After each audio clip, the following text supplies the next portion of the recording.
Amém, queridos? Glória a Deus. Vamos orar, queridos. Ainda em pé, em reverência à palavra do Senhor. Coloque a mão no seu coração e vamos orar ao Senhor. Pai amado, em nome de Jesus, nós te damos graças, Senhor, porque o Senhor é bom e abençoador, e a sua misericórdia dura para sempre. Ser conosco, meu Deus, é a nossa oração no nome do Senhor Jesus. Amém. Amados, a nossa leitura de hoje, quem puder nos acompanhar, está no livro de 1 Coríntios, a carta aos Coríntios, no capítulo de número 6. Carta de Paulo aos Coríntios, capítulo de número 6. Eu vou ler o versículo de número 19. Se você não trouxe a sua Bíblia, você pode baixar uma da internet. Tem muitas. Bemol tem promoção de Bíblia aí à vontade. Mas procura uma Bíblia, queridos. A Bíblia é fundamental na vida de um cristão. Precisa estar com ela ali conferindo. E depois você faz aquela leitura em casa. Será que aquilo que o pastor pregou realmente procede? Será que está certo? Para você não viajar na carruagem de Elias. Tem muita gente dizendo que Elias foi numa carruagem de fogo para o céu. Então lê a Bíblia para você não entrar nesse vai com a outra. Paulo, escrevendo aos Coríntios, vai dizer: será que vocês não sabem que o corpo de vocês é templo do Espírito Santo? Será que vocês não sabem que esse milagre foi dado por Deus? Amém? Paulo vai falar aqui sobre o templo do Espírito Santo, queridos. E na nossa caminhada, sempre, a gente aprendeu que nós somos templo do Espírito Santo. E de fato, nós somos templo do Espírito Santo. Mas eu queria fazer algumas ponderações hoje. Tem um autor, escritor americano, chamado Sidney Sheldon, que ele começa narrando suas histórias de trás para frente. E é mais ou menos isso que eu vou falar para a gente poder entender isso aqui. Paulo vai dizer, queridos, que somos templo do Espírito Santo quando nós estamos reunidos como igreja. Igreja. Talvez alguém diga, mas eu sou templo do Espírito Santo, eu vou ficar em casa. Eu acho que a minha adoração de lá tá jóia, tá legal. Acho que para mim tá light, eu fico no conforto do lar e eu vou ficar ali numa adoração. E Paulo exatamente estava corrigindo esse problema, queridos. Paulo vai corrigir esse problema, inclusive ele escreve aos Hebreus, que é o povo da casa, e diz: olha, não deixe de se reunirem como igreja, como é costume de muitos. Paulo vai falar isso lá em Hebreus 10, 25. Não deixe de se reunir como igreja, como é costume de muitos. Hoje nós estamos numa vibe muito grande de pessoas que estão isoladas. Ele é o microtemplo. Então eu sou o templo, Deus habita em mim, e a gente está numa parada bem longe, França. Nós estamos numa parada acima da média. Não, isso não é cristianismo, queridos. Isso aí é loucura. Isso aí é tudo menos cristianismo. Cristianismo é quando você se reúne como igreja. E quando a gente fala igreja, eu não estou falando do templo, não. Eu estou falando de comunidade cristã de base. Isso é cristianismo. Então Paulo vai falar que nós precisamos estar unidos, uns com os outros, ali adorando. Como foi lido agora há pouco, lá em Atos 2, que Lucas vai dizer o seguinte: olha, todos os dias essa turma, eles estavam reunidos aqui. E oravam, comiam, partiam o pão, cantavam, tocavam, se alegravam. E juntos ali, eles iam festejando essa celebração. E todos os dias o Senhor ia acrescentando aqueles que iam sendo salvos. Nós estamos enfatizando essa questão do templo do Espírito Santo, queridos. A gente, às vezes, fica com o coração muito triste quando você ouve notícias, como por exemplo agora no Japão, está uma onda de pessoas da terceira idade se suicidando, que leva um país tão rico, um povo que tem uma educação bem alta, dinheiro no bolso, condição de vida boa, saúde legal, que leva essas pessoas a cometerem suicídio. Mas isso não é um problema só do Japão. A Noruega está do mesmo jeito. O país é rico, o povo tem uma condição de vida muito boa, muito alta. É um dos países, segundo os institutos de pesquisa, é um dos melhores países para se viver. Mas por que o índice de suicídio entre pessoas acima de 40 anos, ele está muito alarmante? Hoje eu estava ouvindo um policial, uma entrevista com um policial da Bahia, e ele disse que na Bahia está assim.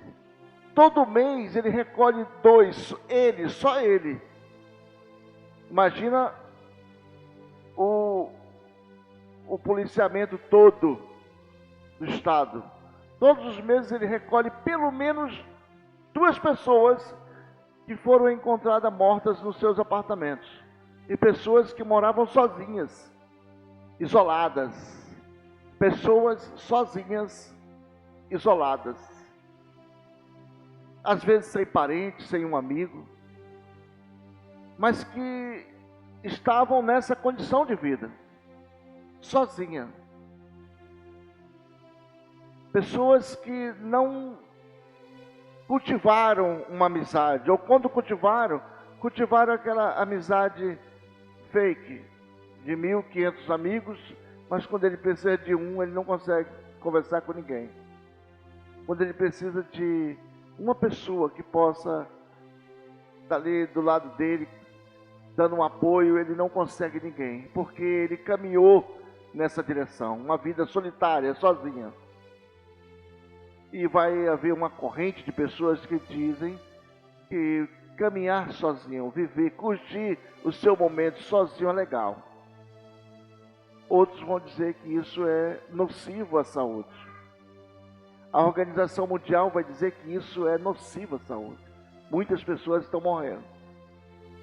E quando a polícia vai fazer a apuração, descobre que aquela pessoa é sozinha, solitária, não tem um amigo, não tem ninguém, foi esquecido. Às vezes ele se fez esquecer pela família, e às vezes a família esqueceu ele, e às vezes ele nem tinha família.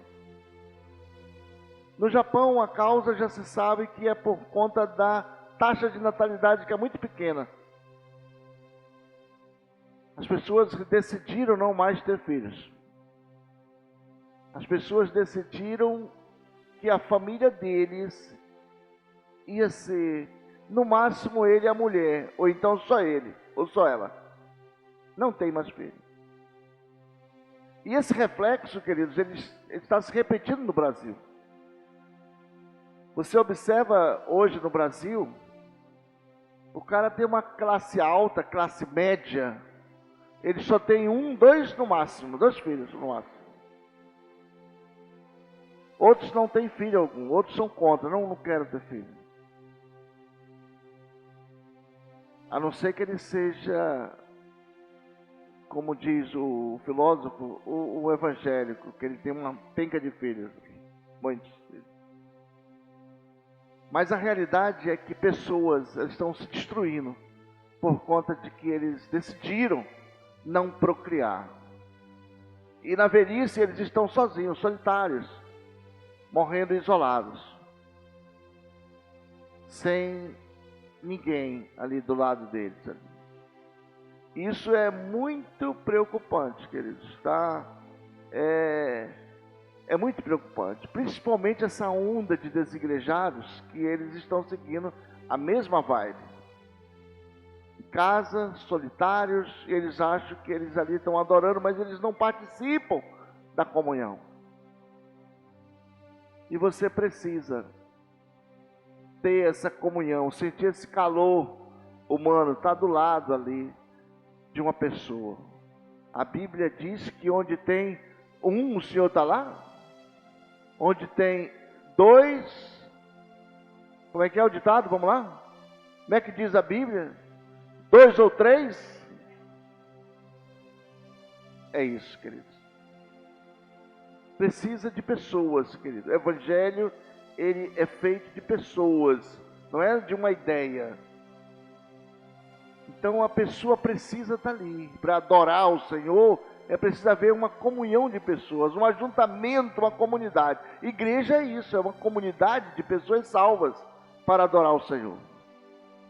Quando eu tomo a decisão de me isolar e acho que eu estou adorando de casa, isso é um caminho terrível, que pode não ter volta. E você vê aí o número de pessoas que estão se suicidando por conta desse problema da solidão, problema do isolamento, ele é muito grande. E quanto mais o tempo passa, se a pessoa não tomar uma atitude, ele vai se enveredando mais e mais por esse caminho. Às vezes, marcado por um problema que aconteceu lá atrás, marcado por um problema terrível que aconteceu na vida dele lá atrás, então ele joga essa culpa para a humanidade toda. Ele generaliza e joga a culpa para a humanidade toda. Essa semana nós vimos aí no Congresso a aprovação de um projeto de lei que coloca um marco na questão do aborto. E um projeto de lei, queridos, que é uma vergonha para nós, uma vergonha mesmo para a população brasileira. A gente ainda discute essas questões no Brasil. Discutir se é legal que uma criança seja sacrificada com 22 semanas de gestação. Antes começou lá com 9, aumentou para 12, já está em 22 semanas. 22 semanas para discutir se assassina ou se não assassina a criança. E aí você toma ali a opinião de muitas pessoas. E a gente vai falar de pessoas que estão na igreja. Eu nem estou invadindo o campo secular, não. Aí a gente está se restringindo à questão de gente que se diz convertido, que passou pelo novo nascimento. Mas ele diz: não, França, eu sou a favor do aborto. Ou seja, a palavra aborto, ela ficou só na palavra mesmo, só uma palavra. Quando eu cancelo um voo, eu estou abortando um voo. Quando eu cancelo uma construção, eu estou abortando aquela construção. Quando eu cancelo uma viagem, eu estou abortando aquela missão. Mas quando você interrompe uma gestação, você não está abortando, você está cometendo assassinato. É diferente. Estamos falando de gente, ser humano igual a gente. Então essa é uma das causas da baixa taxa de natalidade no nosso país. Estou falando isso para que a gente possa entender um pouquinho. E alguém vai dizer: não, mas a gente fez um ultrassom e lá detectou que a criança ela não tem uma formação encefálica. E a lei permite. Mas isso é a lei, queridos. E Deus permite? Isso é a lei. Quer dizer que se a lei te permite a droga, tu vai entrar na droga? Ah, mas a lei permite. Como se a lei ela forçasse o indivíduo a mudar a rota da palavra de Deus para desvirtuar até a sua integridade física, em nome da lei, porque a lei permite. A lei permite, mas tu faz se tu quiser, é outro departamento. A lei te permite fazer, mas é lícito fazer? Se nós voltarmos aí mesmo nesse Coríntios, no 12, você vai ver que Paulo diz que todas as coisas lhe são lícitas, todas, tudo me é lícito fazer, mas nem todas me convêm, nem todas me deixo de consciência legal. Mas tem muita gente que diz, olha, eu acho que dá, eu acho que a gente pode, porque a lei permite, não vai ter nenhum problema. Nós estamos falando de pessoas que se dizem servas e servos do Senhor. A lei permite, mas Deus está de acordo? Chancela o que diz a lei? Essa pergunta a gente precisa se fazer. Mas foi vítima, França, de estupro. O número de estupro no Brasil que provoca a gravidez é insignificante. Eu não estou dizendo que estuprador tem que ser acobertado. Estuprador tem que pagar um preço muito alto. De preferência, ser castrado quimicamente. O que eu estou dizendo é que um erro não justifica o outro. É porque o cara estuprou, vou matar uma criança que não tem nada a ver com a situação. Ah, mas é porque eu vou ter que carregar esse problema na minha vida toda. Não. Aí é fugir da responsabilidade, é diferente. O número de pessoas que se escondem atrás dessa palavrinha aborto é muito grande. A gente não tem estatística, porque normalmente as clínicas clandestinas não abrem esses números. Não tem estatística, mas há especulações que são em torno de milhões. Milhões, queridos. Será que isso não traz consequências para nossas vidas? São milhões.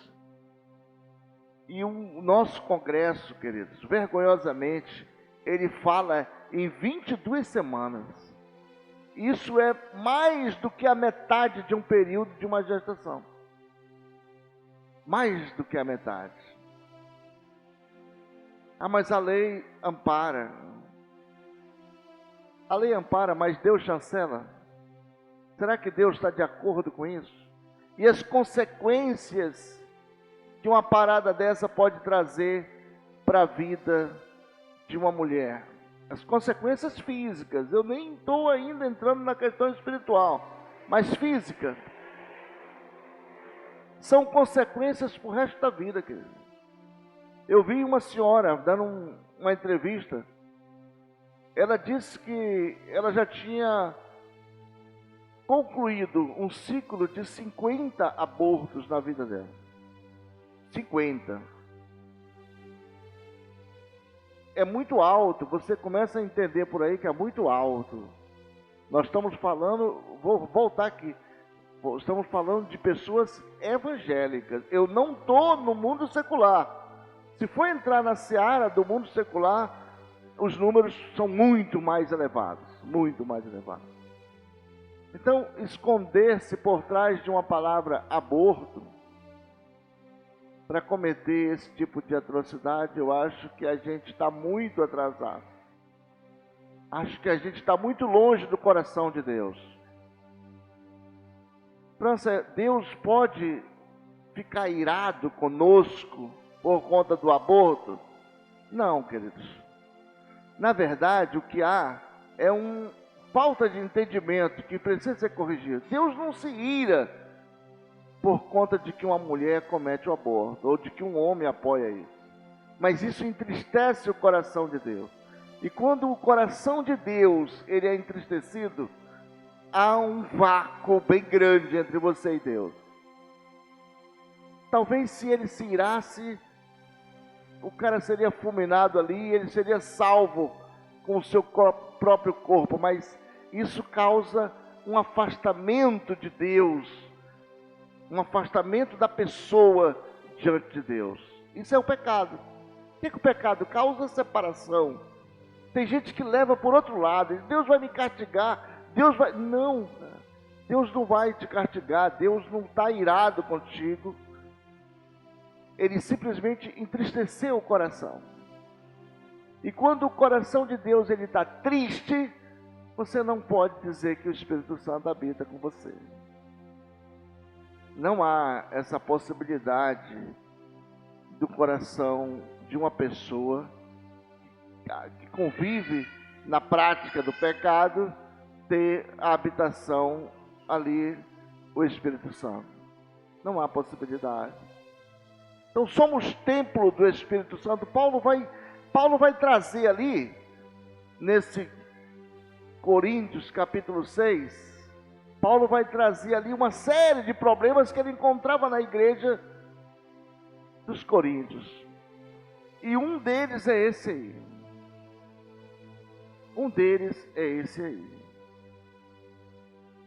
Camarada, a prática incorreta dos relacionamentos das pessoas. Isso é comum na nossa sociedade. Pode até ser comum na nossa sociedade. Mas será que Deus chancela isso? Concorda? Passamos agora o Dia dos Namorados. Que maravilha, felicidade, né? E os jornais anunciam aí que a cidade fica cheia, os locais impróprios estão lotados. Cara, e a menina diz: olha, pastor, estou namorando há 5 anos com fulano. Não, isso, definitivamente, isso não é namoro. É outra palavra que também, ela esconde um monte de gente atrás dela. Namoro é a contemplação da beleza. Seja do homem, da mulher, física, espiritual, por dentro, por fora, mas namoro é contemplar o belo. E na verdade a galera não está namorando, está numa fornicação, que Paulo vai chamar de porneia. Isso é fornicação. E fornicação, queridos, entristece o coração de Deus. Muito. Fornicação. E mais um agravante, queridos. Se essa pessoa realmente estiver só com uma pessoa, ele já pode se considerar que ele está casado diante de Deus. Ele não está mais no namoro. Diferente. Já foi casado, já. A Bíblia diz, Paulo vai dizer aqui, quando 2 corpos se unem, preste atenção, quando 2 corpos se unem, eles se tornam um só. Um só, acabou, um só. Tem pessoas que eles estão aí numa relação de fornicação com 10, 15, e os problemas são os mais graves que você pode. Depois tá um rolo desgraçado para você tentar resolver isso aí. 8 anos namorando. Estou 8 anos namorando, eu não sei se eu caso ou se eu não caso, mas... Que figura, né? Então, queridos, isso vai trazer problemas, consequências terríveis lá na frente. Problemas terríveis, porque Deus não está nesse negócio. E quando a pessoa é nova, ele vibra, ele pula, ele questiona, ele bate, mas aí o tempo vai passando, ele cruza a barreira dos 30, e aí vai começando chegando, a conta vem começando a chegar. Vai aparecendo um monte de Mia para um lado, Mia para o outro. vai aparecendo uma série de problemas, e ali é o resultado da conta. Vai chegando o momento que vai vindo os problemas mais graves que a gente vê aí, que são depressão, ansiedade, vai vir os problemas das doenças autoimunes, que agora está uma febre. O que tem de pessoas com problemas autoimunes é muito grande. O que é isso? Isso não é a Bíblia nem a teologia, isso é a Organização Mundial de Saúde que fala. Fornicação, queridos. A troca, a velocidade com que as pessoas têm de descartar um parceiro e já pegar um outro. Depois volta aí aquela confusão terrível. E com isso, tudo vai fazendo com que a taxa de natalidade vá caindo, vá descendo, vai descendo, vai descendo. E aí, depois de muitas brincadeiras, a pessoa resolve e vai constituir uma família. E quando ela vai constituir uma família, ela tem dificuldade pelo número de abortos que já cometeu. Vai ter que reverter o processo, vai ter que lutar para o processo se reverter, e começa uma outra batalha. E mais problemas vão aparecendo, e as pessoas vão começando a se encher de medicamentos, remédios, psicotrópicos, e toma isso, toma aquilo, e são muitos os remédios. E aí ele fica em casa, ele fica recluso, ele fica em cima de um sofá. E ele diz que ele ora para Deus, ele ora o Salmo 141. Esperei com paciência no Senhor, e ele inclinou os seus ouvidos para mim. Mas quando ele ora, quando ele lê Salmo, ele joga a responsabilidade para Deus. Ele diz: olha, Deus, eu estou aqui, estou esperando com paciência o teu milagre. Essa é a cabeça, é o que vem na cabeça dele. Estou aqui e estou esperando o teu milagre. Ele tem que dizer: Senhor, me dá paciência para mim mesmo. A paciência que ele tem que ter é nele, e não em Deus. Ele tem que todo dia dizer: olha, eu tenho que ter paciência para mim mesmo, pelas besteiras que eu já cometi. E a senhora dá uma chegada, dá uma apertada no pastor e diz: pastor, mas eu já aceitei Jesus, já não está tudo resolvido? Já, mas os meninos alguém tem que cuidar desses meninos. Está resolvido? Tá, mas e quem vai cuidar do menino? Quem vai cuidar dos problemas que tu fez para trás? Esses problemas, eles precisam ser resolvidos. A tua situação com Deus está beleza, desde que tu fique tranquila, não pratique mais o que tu praticava, como diz o Senhor, vai e não peques mais, mas as consequências, elas vão te seguir. Não sabia, vai seguir. Davi chorou lá, caiu com o rosto em terra, chorou profundamente. Davi não era um fingidor, Davi era um adorador do Senhor. Davi chorou amargamente ali, fez jejum, colocou cinza na cabeça, e o Senhor disse: não, Davi, não dá, não tem condições. Teve um atleta aí que quando a Copa do Mundo convocou os 11, deixou um de fora, e é um dos melhores. Ele chorou, esperneou, mas o técnico disse: você não vai. Então Davi chorou, se humilhou, fez o jejum, até que o soldado veio e disse: meu rei, levanta, porque o garoto já morreu. E ele levantou, lavou a cabeça dele, se renovou e reconheceu o seu pecado.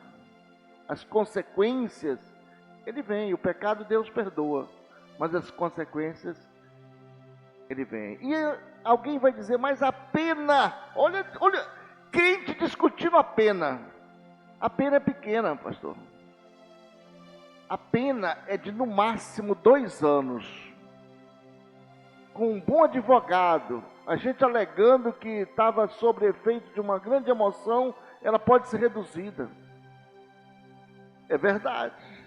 Mas olha que ponto chegou o pensamento do indivíduo desse. E a que ponto chegou também a nossa legislação. Não sei se você sabe, mas se você matar, se você pegar lá uma tartaruga, um tracajá, aqui da nossa região mesmo, O próprio caboclo aqui da região, se pegar um tracajá desse, e esse tracajá tiver ovos, ele vai pegar uma pena que pode ser de até 6 anos de cadeia, e por cada ovo que ele subtraiu daquele animal, ele vai pagar uma multa de R$ 5.000. Preste bem atenção, um tracajá, ele tem um valor muito maior perante a lei do que o ser humano. Basta você dar uma bugada lá, deixa eu ver se isso aqui que o França está falando procede. 5 contos por cada ovo. Recentemente pegaram um cidadão que vinha aqui do Alto Rio Negro com 100 ovos. R$ 500.000 a multa dele. E o juiz, dependendo do juiz que vai julgar o caso, esse cara estava com a pena dele aí em mais de 400 anos. Eu disse 400 anos o juiz disse que ia dar para ele. Eu estou falando de um tracajá. Um tracajá que o caboclo nativo aqui ele tinha direito por natureza. Mas chegou nessa situação. Agora imagina um ser humano, queridos. O ser humano, a irmã diz, mas França é só 2 anos. Só 2 anos e não tem multa. Será que realmente nós estamos convertidos? Será que Deus chancela isso aí? Será que quando essa pessoa está colocando ali a cabeça, segundo a psicanálise, vai dizer que esses problemas eles acompanham o indivíduo pro resto da vida? Imagina aquela senhora que já jogou 50 meninos no esgoto. Como é que essa senhora não se sente hoje? Tem pessoas que só jogam um e ele pula lá de cima de um prédio, porque ele não aguenta aquela tormenta pro resto da vida dele. E ele diz, eu já fiz campanha dos 40, dos 50, dos 70, já dizimei, já pulei fogueira, já fiz ondinha, e essa perseguição, essa culpa, ela me acompanha. Porque ele não se converteu ainda mesmo, sabe? Ele ainda acha que isso não tem nada a ver. Ele foi na vibe, acho que isso não tem nada a ver. O tempo passou, a conta chegou, ele não consegue dormir mais, ela não dorme mais. A conta chegou.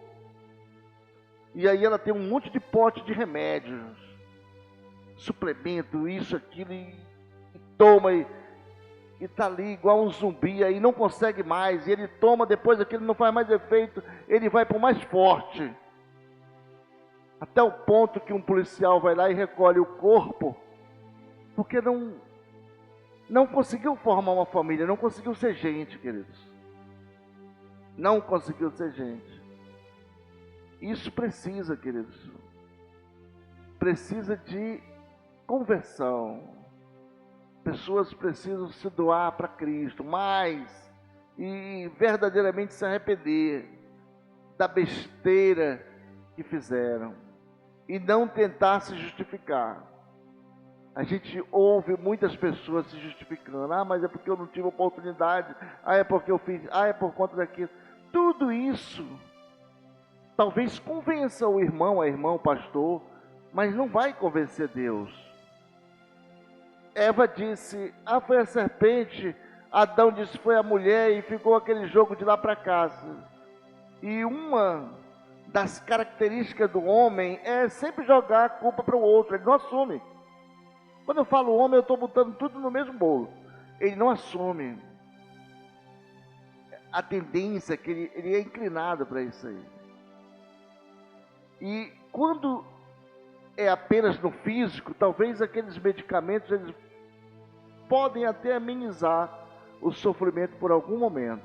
Mas quando está na alma, queridos, só Deus na vida do indivíduo deles. Só Deus. Paulo, aí no mesmo versículo de número 15, dessa mesma carta, ele vai dizer, será que vocês não sabem que vocês são membros do corpo de Cristo? Como é que vocês, sabendo que são membros do corpo de Cristo, vocês entregam esses membros a lascívia, a luxúria. Isso é para a gente pensar. É para a gente começar a botar os neurônios aí para funcionar. Se somos membros do corpo de Cristo, como é que nós entregamos os nossos corpos a uma situação dessa? Será que Deus chancela, ele assina, ele endossa? Talvez a lei diga que sim. Não tem problema não, vai lá. Mas e Deus? Será que quando você morrer, a Bíblia diz que todo joelho se dobrará e confessará que Jesus é o Senhor? Será que você vai alegar e dizer, Senhor, mas a lei me amparava. A lei, ela me dava respaldo. Talvez Jesus diga para você, e eu te dei respaldo para isso? Então, isso são coisas para a gente pensar, querido. Sofrimento de uma pessoa. E ainda tem gente, ainda tem pessoas que têm cara de pau. Ele diz, França, por que coisas ruins acontecem com pessoas boas? Por que coisas ruins acontecem com fulano, com a fulana? São pessoas tão boas. Por que essas coisas acontecem? Cara, pega uma folha e começa a lembrar aí das besteiras que você fez, que você vai entender. E a segunda resposta é, quem é bom? Quem é bom? Jesus disse isso para o camarada. Por que bom? Bom só o Senhor. Bom só o Senhor. Nós estamos vivendo a misericórdia do Senhor.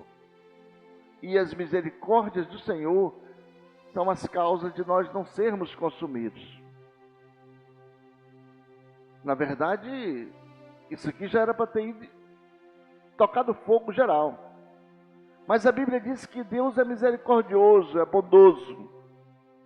E as misericórdias do Senhor são as causas de não sermos consumidos. Então, antes de você acusar Deus, de você pular, estribuchar e questionar com Deus, dá uma parada e medita, Senhor, aonde foi a besteira que eu fiz, meu Pai? Oh Deus, eu reconheço essa besteira e eu quero, Senhor, quero arrumar isso aí. Não tenta se justificar diante de Deus, porque a Bíblia diz que aquele que tenta, olha o que a Bíblia diz, aquele que tenta se justificar diante de Deus, não passa de trapo de imundícia. Ou seja, absorvente, querido. Não dá para tentar se justificar diante de Deus. Os trapos de imundícia que o profeta falava era os absorventes que as mulheres usavam na época que iam saindo ali do Egito. Trapos de imundícia. Então aquele cara, aquele ser humano que tenta se justificar diante de Deus, ele não passa de trapo de imundícia. E está regredindo a vida dele. Muito melhor ele dizer, Senhor, realmente eu pequei. Pequei e careço da tua misericórdia. Sou um carente da tua graça, da tua misericórdia. Isso é aceitável ao Senhor, queridos. Para a gente dar uma sacudida, fazer uma reflexão na nossa vida. Por que será que eu enfrento tantos desafios? É tão difícil a vida. Ao invés de você dizer, será que eu joguei pedra na cruz? Quando o cara não tem o que falar, ele diz assim, parece que eu joguei pedra na cruz, pastor, porque as coisas não dão nada certo para mim. E a gente finaliza com Tiago, capítulo 5, quando ele diz, olha, confessa o teu pecado uns aos outros, para que tu sejas sarado. Confessa para que tu sejas sarado. Os teus pecados, eles foram perdoados. A consequência seguiu. Mas para que você seja sarado, você precisa confessar o seu pecado. Então que você possa meditar, queridos. Antes da gente fazer aquela agonia toda, estribuchar e pular e discordar e espernear, igual o menino pequeno, né? Menino quando é pequeno, lá em casa eu tenho uma pequena que ela pula, estribucha, chuta e quando ela está invocada, ela não aceita. Quando é pequeno a gente tolera, mas velho não dá. Velho tem que se arrepender, se quebrantar diante de Deus. Senhor, realmente eu estou bichado. Estou bichado, Senhor. E quero resolver essa parada. Porque eu já peguei muita lambada nas costas, já dei murro em ponta de faca. E eu não quero mais isso para a minha vida. Quero mudança, Senhor. Cansei, pequei e estou aqui com o coração rasgado. Mas tem que vir com o coração rasgado mesmo. Não adianta se ajoelhar e o coração está em pé, está duro, não funciona. Jeremias tem esse versículo maravilhoso que diz: buscar-me-eis e me achareis, quando me buscardes de todo o vosso coração. Que Deus te abençoe, querido, te guarde, que faça resplandecer o seu rosto sobre nós, nos dê a paz, nos dê sabedoria, que nós possamos crescer em graça com o Senhor.